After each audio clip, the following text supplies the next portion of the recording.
বলে রাস্তার মধ্যে যদি একটা মরা সাপ, বিষাক্ত সাপ, মরা সাপ যদি রেখে দেয়, এর মুমিন এর গোলাম, এই বিষাক্ত সাপ মরা সাপের উপর দিয়েও মানুষ পাড়ি দিতে, এই সাপের উপর দিয়ে যাইতে মানুষ বড় ভয় পায়, কারণ বিষাক্ত সাপ। যদিও মানুষ সাপ জানে এটা মৃত্যু বরণ করেছে, মরা সাপ, তারপরও মানুষ উপর দিয়ে যেতে চায় না। মনের মধ্যে কেমন জানি অনীহা অনীহা ভাব। এখানে যদি তোমার ভয় হয়,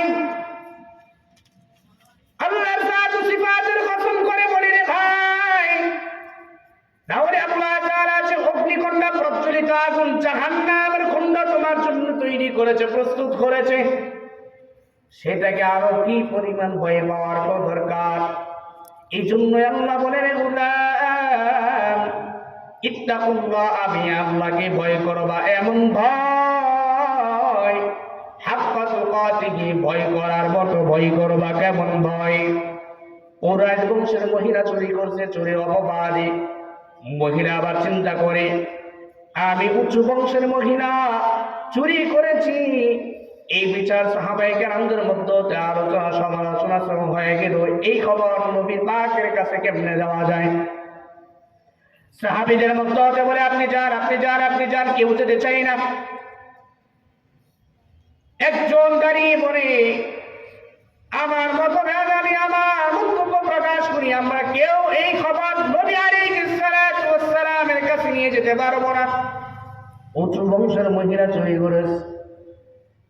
এবার একজন বলে, যায়েদ ইবনে হারেসা নবীর পালক পুত্র, তো নবীর কানে কানে গিয়ে বইলা আসবো, তারে দিয়ে খবরটা বানানো যায়।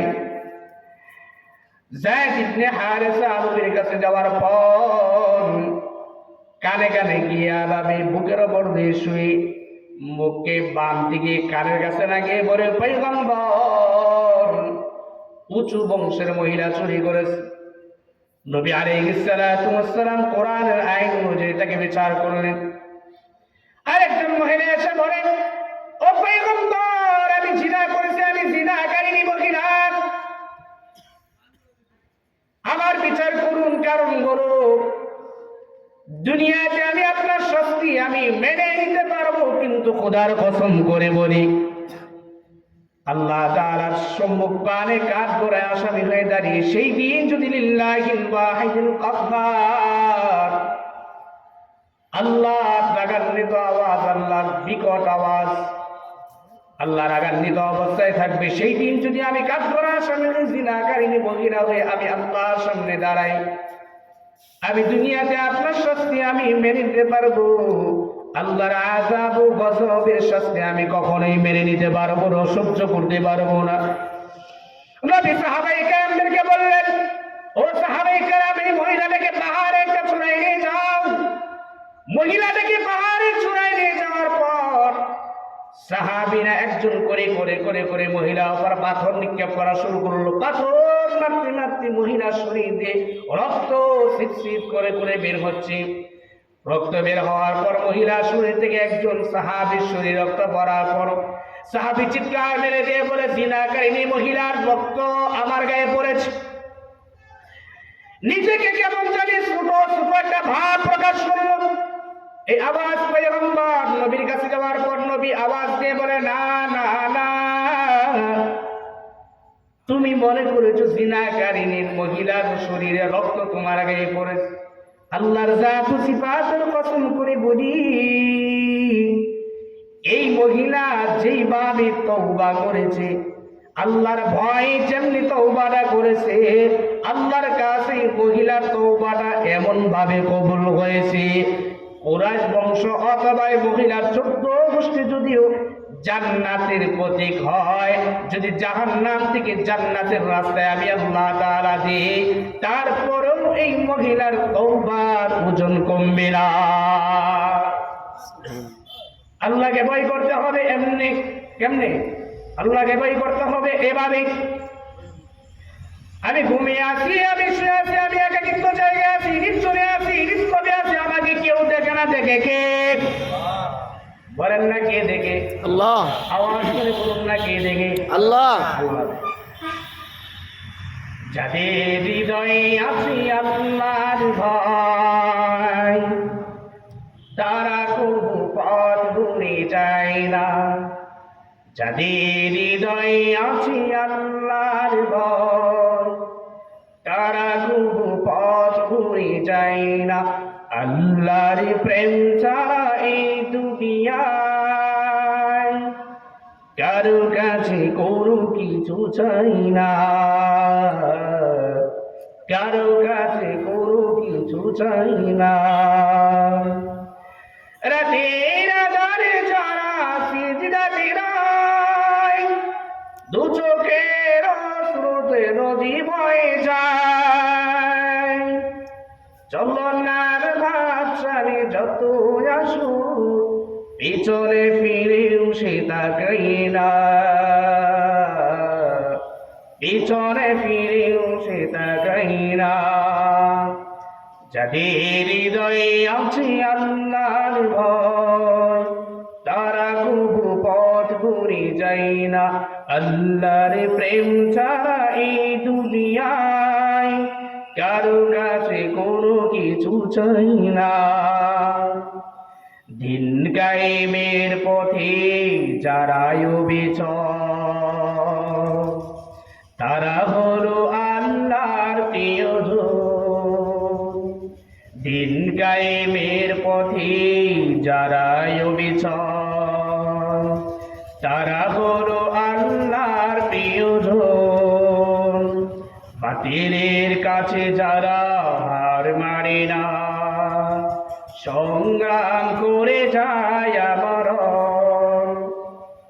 হেরার আলো যে যার হৃদয় রঙিন, হাতিয়াল কোরআনের দীপ্ত সঙ্গীন। হেরার আলো যে যার হৃদয় রঙিন, হাতিয়াল কোরআনের দীপ্ত সঙ্গীন। সত্যের পথে যারা নিবেদিত প্রাণ, শত্রুকে কবু ভয় পায় না, শত্রুকে কবু ভয় পায় না। যাদের হৃদয়ে আছে আল্লাহর ভয়, তারা কবু পথ ভুলে যায় না। আল্লাহর প্রেম ছাড়া এই দুনিয়ায় কারো কাছে কোনো কিছু চাই না। ঠিক না? ভয় করবো কাকে? আল্লাহ যারা বলে আমি আল্লাহকে যদি ভয় করো, খোদার কসম করে বলি, ইত্তাকুল্লাহ, ইত্তাকুল্লাহ কি খাফনা। তাকওয়া থেকে মুমিনের অন্তরে তাকওয়া কোথায় থাকে? তাকওয়া থেকে মুমিনের অন্তরে কেনই বা মুমিনের অন্তরে থাকবে না? আল্লাহ তাআলা অন্য আয়াতে বলেন, লাকাদ খালাকনাল ইনসানা ফি আহসানি তাকওয়িম। মানুষ কেন আমি আল্লাহকে ভয় করবে না? আমি আল্লাহ তাআলা এত সুন্দর একটা চেহারা আকৃতি ধারণ করে বানাইলাম। লোকটা কালো, চেহারাটা কালো, কিন্তু দেখতে বড় মায়া মায়া ভাব। বেলাল রাদিয়াল্লাহু তাআলা কালো ছিলেন, কিন্তু বেলালের চেহারার দিকে তাকাইলে কেমন যেন একটা মায়া মায়া ভাব আসতো, দিলের মধ্যে একটা শান্তি অনুভব হতো। আল্লাহ তাআলা বলেন, লাকাদ খালাকনাল ইনসানা ফি আহসানি তাকওয়িম। আমি আল্লাহ তাআলা মানুষকে একটা সুন্দর চেহারা আকৃতি ধারণ করে বানাইলাম। কেমন চেহারা বানাইলাম? এমন সুন্দর চেহারা দিয়ে বানাইলাম, পয়গম্বর নূহ আলাইহিস সালাতু ওয়াস সালামের জামানায় বন্যা দিয়ে, প্লাবন দিয়ে মানুষকে ধ্বংস করে দিয়েছেন। ক্বালা নূহুর রাব্বি লা তাযার আলাল আরদি মিনাল কাফিরিনা দাইয়ারা। পয়গম্বর নূহ আলাইহিস সালাতু ওয়াস সালাম ৯৫০ বছর মানুষের কাছে কাছে দাঁড়ে দাঁড়ে গিয়ে দ্বীনের দাওয়াত দিয়েছেন, কিন্তু মানুষ দাওয়াত গ্রহণ করে নাই। ১ লক্ষ কোটি কোটি কোটি কোটি মানুষ থেকে অল্প কিছু সংখ্যক মানুষ পয়গম্বর নূহ আলাইহিস সালাতু ওয়াস সালামের দাওয়াত গ্রহণ করেছেন। পয়গম্বর নূহ আলাইহিস সালাতু ওয়াস সালামের দাওয়াত কিছু মানুষ গ্রহণ করার পরে সর্বশেষ পয়গম্বর নূহ বলে, আল্লাহ আপনি এই মানুষগুলোকে ধ্বংস করে দিন। নবী আল্লাহ তাআলা দোয়া কবুল করে নিলেন। আল্লাহ তাআলা নবীর দোয়া কবুল করে নেওয়ার পর আল্লাহ পাক রব্বুল আলামিন প্লাবন দিয়ে মানুষগুলোকে ধ্বংস করে দিলেন। অল্প কিছু সংখ্যক মানুষ পয়গম্বর নূহ আলাইহিস সালাতু ওয়াস সালামের কিস্তির মধ্যে উঠে বাঁচতে পেরেছে। এবার মানুষগুলোকে ধ্বংস করে দেওয়ার পর এবার পয়গম্বর নূহ আলাইহিস সালাতু ওয়াস সালাম আল্লাহকে বলে, আইদের মালিক, নিজ হাতে বানাইলেন, এত সুন্দর চেহারা দিয়ে বানাইলেন, এত সুন্দর হাত দিয়ে বানাইলেন, এত সুন্দর বডি দিয়ে বানাইলেন, এত সুন্দর একটা চেহারা কিন্তু ধারণ করে বানাইলেন। আপনার এই বান্দাগুলোকে ধ্বংস করে দেওয়ার পর আয় আল্লাহ, আপনার কি মায়া লাগে না? আপনার কি কষ্ট লাগে না? পয়গম্বর নূহ আলাইহিস সালাতু ওয়াস সালাম আল্লাহ তাআলা কি প্রশ্ন করার পর আল্লাহ তাআলা আবার জবাব দেন। পয়গম্বর নূহ আলাইহিস সালাতু ওয়াস সালামকে বলে, নূহ, তুমি তোমার নিজের হাত দ্বারা ডেক পাতিল হাঁড়িগুলো বানাও মাটি দিয়ে। আমাদের দেশে যেমন এই যে মাটি দিয়ে মূর্তি বানায় না, ছোট ছোট বাচ্চারা মাটিকে পানি দিয়ে গুলি তারপরে বিভিন্ন রকমের আইটেমের জিনিস বানায়। পয়গম্বর নূহ আলাইহিস সালাতু ওয়াস সালামকে আল্লাহ তাআলা ওই প্রশ্নের জবাব দেন। আল্লাহ পাক রব্বুল আলামিন বলেন, পয়গম্বর নূহ, আপনি আপনার নিজের হাত দ্বারা ডেক পাতিল হাঁড়ি এবং এমন কিছু মানুষ বানান, মূর্তির মতো মানুষ বানান। আপনি তো জান দিতে পারবেন না, তবে আপনি ডেক পাতিল হাঁড়িগুলো বানান। পয়গম্বর নূহ আলাইহিস সালাতু ওয়াস সালাম বানানোর পর বৃষ্টি আসে, আবরণ ঢাকনা দিয়ে ঢেকে দেয়। বৃষ্টি যায়, আবার আবরণ ঢাকনা সরায়। একদিন, দুদিন, 3 দিন, বহুদিন যাবত এগুলো শুকানোর পরে আবার পরিশেষ সর্বশেষে আল্লাহ তাআলার নির্দেশ, এ নূহ, আপনি আপনার নিজের হাত দ্বারা এগুলো বানাইলেন, আবার আপনি আপনার নিজের হাত দ্বারা এগুলো ভেঙে ফেলেন। পয়গম্বর নূহ আলাইহিস সালাতু ওয়াস সালাম নিজের হাত দ্বারা আবার এগুলো একটা একটা করে ভাঙা শুরু করলেন। পয়গম্বর নূহ আলাইহিস সালাতু ওয়াস সালাম একটা একটা করে ভাঙা শুরু করার পর এবার নূহ আলাইহিস সালাতু ওয়াস সালামের চোখ দিয়ে অশ্রুসিক্ত হয়। এত পরিমাণ কান্নার আওয়াজ, পয়গম্বর নূহ আলাইহিস সালাতু ওয়াস সালাম এত পরিমাণ কান্না করে, এত পরিমাণ চোখের পানি জড়ায়। এবার আল্লাহ তাআলা বলে, ও নূহ, এবার কেন কান্না করেন? নূহ আলাইহিস সালাতু ওয়াস সালাম বলেন, আইদের মালিক, নিজের হাত দ্বারা বানাইলাম, কত কষ্ট করলাম, রৌদ্র আসলো শুকাইলাম, বৃষ্টি আসলো আবার ঢাকনা দিয়ে রেখে দিলাম, পর্দা দিয়ে রেখে দিলাম, যেন ভিজে না যায়, ভেঙে না যায়, নষ্ট না হয়ে যায়। আয় আল্লাহ, এগুলো আমার নিজের হাত দ্বারা বানতেছি, আমার নিজের কাছে বড় কষ্ট লাগতেছে। আমার নিজের কাছে কষ্ট লাগার কারণে আমার চোখ দিয়ে পানি ঝরতেছে। আল্লাহ পাক রব্বুল আলামিন বলেন, আপনি আমাকে যে প্রশ্ন করেছিলেন, মানুষ এত সুন্দর চেহারা ধারণ করে বানাইলেন, আপনার কি মায়া লাগে না? আল্লাহ পাক রব্বুল আলামিন বলেন, এ নূহ, আমি আল্লাহ তাআলা বড় আদর করে বানাইছিলাম মানুষগুলোকে, আমি আমার মালিককে ডাকবে, আমি রব্বুল আলামিনকে আদর করে রাখবে, মহব্বতের সাথে রাখবে। কারণ আল্লাহ তাআলা এই সুন্দর একটা মুখ দিয়েছেন, পবিত্র মুখ। সন্তান যখন মায়ের পেটে থাকে, মায়ের পেটে স্বাভাবিকভাবে 1 মাস 2 দিন, 40 দিন, 1 মাস 2 মাস 3 মাস 9 মাস 9.5 মাস 10 মাস এভাবে থাকার পরে বহুদিন পেটের মধ্যে থাকে। আল্লাহ পাক রব্বুল আলামিন এই মুখ দ্বারা কোনো খাদ্য সন্তানের পেটে ঢুকায় না। মায়ের নাভির সাথে সন্তানের নাভির অ্যাডজাস্ট করে দিই, নাড়ার অ্যাডজাস্ট করে দিয়ে খাবার আদান প্রদান করে। আল্লাহ তাআলা বলেন, আমি আল্লাহ তাআলা এত সুন্দর চেহারা দিয়ে বানাইলাম, এত আদর যত্ন করে বানাইলাম, এত সুন্দর পবিত্র একটা জবান দিলাম, কাকে ডাকার জন্য? আওয়াজ করে বলুন না, কাকে ডাকার জন্য? যে আল্লাহকে ডাকার জন্য। আমি আল্লাহ তাআলা তো চেষ্টা মতো এত পরিমাণ আদর যত্ন ভালোবাসা দিয়ে বানাইলাম। ওই বান্দা যখন আমি আল্লাহ তাআলাকে ডাক দেই না, আল্লাহ পাক রব্বুল আলামিন উন্নত আয়াতে বলেন, আফা হাসিবতুম আন্নামা খালাকনাকুম আবাসান ওয়া আন্নাকুম ইলাইনা লা তুরজাউন। এর মানুষ, তুমি কি এটা মনে করেছো? তুমি কি এটা ধারণা করেছো যে আমি আল্লাহ তাআলা তোমাকে অনর্থক বেহুদাই বানিয়েছি? না, অনর্থক বেহুদাই বানাই নাই, একটা কাজের জন্য বানিয়েছি। ওমা খলাকাতুল জিন্না ওয়াল ইনসা ইল্লা লিয়াবুদুন, কার ইবাদত করার জন্য? আল্লাহ। আওয়াজ করে বলুন না, কার ইবাদত করার জন্য? যে আল্লাহর ইবাদত করব, সে আল্লাহকে ভয় করব কি করব না? অবশ্যই ভয় করব। যে আল্লাহর ইবাদত করার জন্য আল্লাহ তাআলা বানিয়েছেন, সে আল্লাহকেই তো ভয় করতে হবে, সে আল্লাহর দাসত্বই করতে হবে, সে আল্লাহর গোলামি করতে হবে। এজন্য আল্লাহ তাআলাকে ভয় করতে হবে। আল্লাহ তাআলাকে কি করতে হবে ভাই? ভয় করতে হবে। মুমিনের গুণ কোন বৈশিষ্ট্য হবে? যে মুমিন চলতে ফিরতে উঠতে বসতে প্রতিনিয়ত সময় মুমিন আল্লাহকে ভয় করবে, আল্লাহর স্মরণ করবে, আল্লাহকে ডাকাডাকি করবে। কবি কুল সম্রাট আল্লামা শেখ সাদি রহমাতুল্লাহ আলাইহি বলেন, তিকরে বাতিল তু হটাতি দিল শরাব, जिखन में की जिखन में दे लौज़ शाब, तिकरे बातिल तू हटाते दिल से राब, जिखन में की जिखन में दे लौज़ शाब। মুমিনের গুণ আর বৈশিষ্ট্য হবে, মুমিন চলতে ফিরতে উঠতে বসতে প্রতিনিয়ত সময়ে কার জিকির করব? আওয়াজ করে বলুন না, কার জিকির করব? আল্লাহর। আল্লাহর জিকির করব, আল্লাহর দাসত্ব করব, আল্লাহর ইবাদত করব, আল্লাহর পূজা করব, আল্লাহকেই ডাকাডাকি করব, ঠিক কি না? আল্লাহকেই ডাকাডাকি। এজন্য আল্লাহ তাআলা বলেন যে আমি আল্লাহকে যদি পেতে চাও, আমি আল্লাহ তাআলার জান্নাত যদি কামাই করতে চাও, ইত্তাকুল্লাহ, আমি আল্লাহকে ভয় করো। শুধু ভয় না, হাক্কা তুকাতিহি, ভয় করার মতো ভয় করো। কেমন ভয়?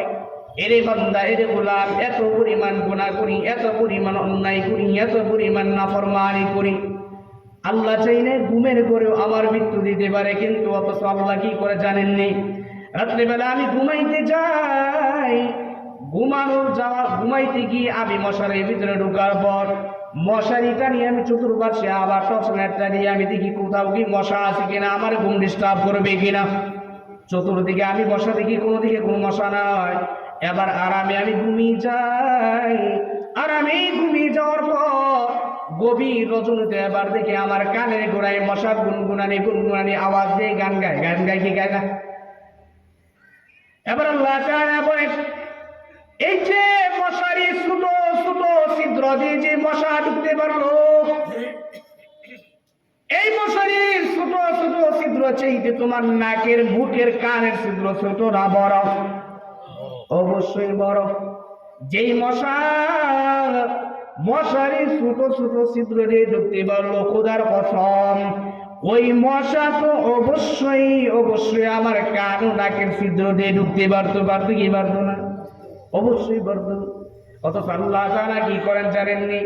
আল্লাহ পাক রব্বুল আলামিন বান্দা ঘুমিয়ে যাওয়ার পরে ফেরেশতাদের মাধ্যমে আল্লাহ তাআলা বান্দাকে সুন্দরভাবে পাহারা দেয়, আমার বান্দার কোনো ঘুম ডিস্টার্ব না হয়।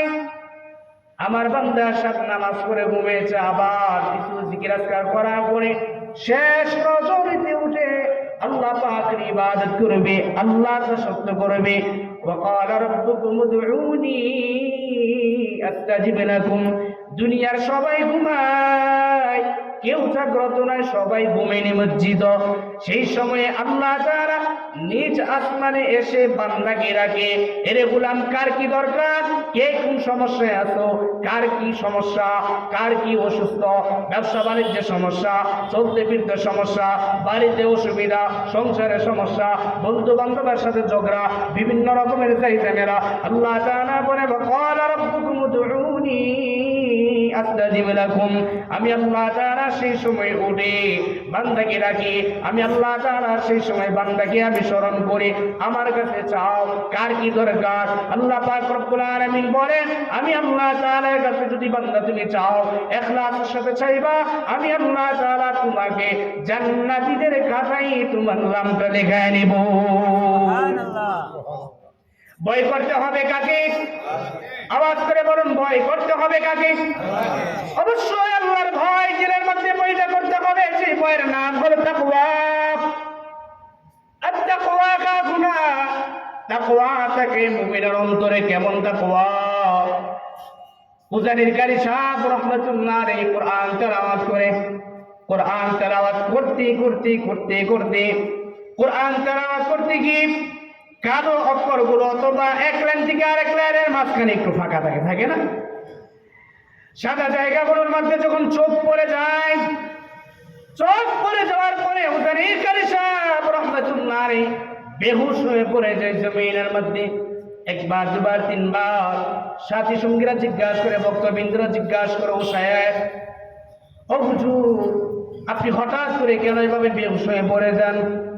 বলে, আমি এই কারণেই পড়ে যাই, এক লাইন থেকে আরেক লাইনের মধ্যখানে যে ফাঁকা জায়গাগুলো আছে, ফাঁকা জায়গাগুলোর মধ্যে যখন আমার নজর পড়ে যায়, আমি আল্লাহ তাআলার নূরের তাজাল্লি তখন দেখতে পাই। এই অবস্থাটা কেন তৈরি হয়েছে জানে? এই অবস্থাটা এই কারণেই তৈরি হয়েছে যে কারণে হুসাইন কারি সাহেব রাহমাতুল্লাহ আলাইহি চলতে ফিরতে উঠতে বসতে কার জিকির করতেন? আল্লাহর জিকির করতেন, আল্লাহকে স্মরণ করতেন, আল্লাহকে ডাকাডাকি করতেন। আল্লাহর স্মরণ যখন মুমিনের অন্তরে চলে আসে, মুমিনের অন্তরে যখন আল্লাহর ভয় তাকওয়া পয়দা হয়, তখন মুমিন গুনাহ করতে পারে না। তখন মুমিন দুনিয়ার দিকে মুমিন ধাবিত হয় না, মুমিন তখন আখিরাত নিয়ে ব্যস্ত থাকে। মুমিন তখন কি নিয়ে ব্যস্ত থাকে? আখিরাত নিয়ে ব্যস্ত থাকে। এজন্য আল্লাহর ভয় তাকওয়া পয়দা করতে হবে অন্তরে। এই যে কত মানুষেরা বদ্ধ হবে, আপনারা কয়েকজন মানুষ এখানে বসতে পারবেন। কেন বসতে পারলেন জানেন? আল্লাহ তাআলা বলেন যে আল্লাহু ইয়াজতাবি ইলাইহি মান ইয়াশা ওয়া ইয়াহদি ইলাইহি মান ইউনিব। আমি আপনি চাইলেই এখানে বসতে পারবো না, আমি আপনি চাইলেই কি করতে পারবো না? এখানে বসতে পারবো না। বাজারের লক্ষ কোটি কোটি মানুষ থেকে, দুনিয়ার লক্ষ কোটি কোটি মানুষ থেকে, বিভিন্ন রকমের মানুষ থেকে আল্লাহ পাক রব্বুল আলামিন আপনাকে আমাকে মায়ের চাদর দিয়ে আবৃত করে তারপর এখানে বসে। আওয়াজ করে বলুন না সুবহানাল্লাহ, সুবহানাল্লাহ।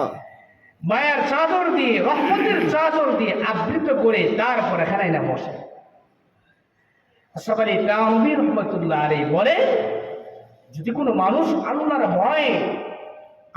ভয়ে যদি কোনো মুহতিম মজলিসে ইখলাসের সাথে বসে, তাহলে আল্লাহ তাআলা তার জিন্দেগীর সগীরা গুনাহ যাহা কিছু আছে সবগুলোকে আল্লাহ তাআলা মাফ করেন। সুবহানাল্লাহ।